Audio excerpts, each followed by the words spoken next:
Bienvenue au dernier bulletin d'information hydrologique de l'hivernage 2022 de l'OMVS, l'Organisation pour la mise en valeur du fleuve Sénégal. La situation hydrologique au 6 octobre 2022 au niveau des principales stations du bassin du fleuve Sénégal se présente comme suit.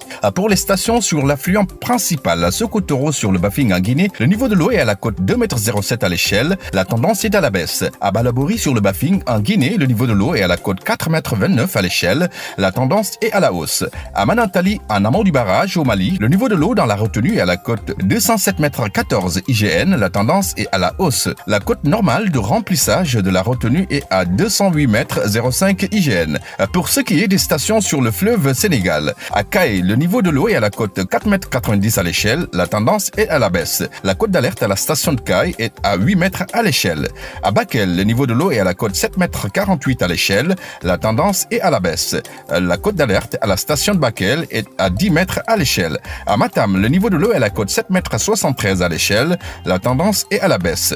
La cote d'alerte à la station de Matam est à 8 m à l'échelle. À Podor, le niveau de l'eau est à la cote 5,34 m à l'échelle, la tendance est à une légère hausse. La cote d'alerte à la station de Podor est à 5 m à l'échelle. À Richard Toll et Rosso Mauritanie, le niveau de l'eau est à la cote 3,01 m à l'échelle, la tendance est à la hausse.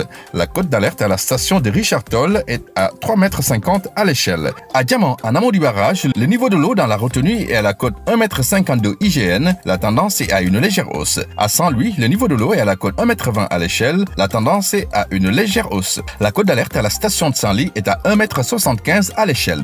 En résumé, dans le haut bassin, la tendance est à une baisse des écoulements sur les affluents Bafing, Bakoy et Falémé. Le remplissage de la retenue de Manantali continue. Dans la vallée, la tendance est à une légère baisse du niveau de l'eau. Pour ce qui est du delta, le niveau reste globalement stable avec une légère tendance à la hausse. Le niveau de l'eau à la station de Podor reste au-dessus de la cote d'alerte. Le barrage de Yama est ouvert pour permettre l'évacuation des eaux de crue vers la mer. Pendant le passage de l'onde de crue, les populations de la vallée et du delta du fleuve Sénégal sont appelées à rester vigilantes et à prendre toutes les dispositions nécessaires pour faire face aux éventuels débordements du fleuve qui pourraient subvenir par endroits, notamment en cas d'épisode de pluie locale. À l'année prochaine pour de nouveaux bulletins.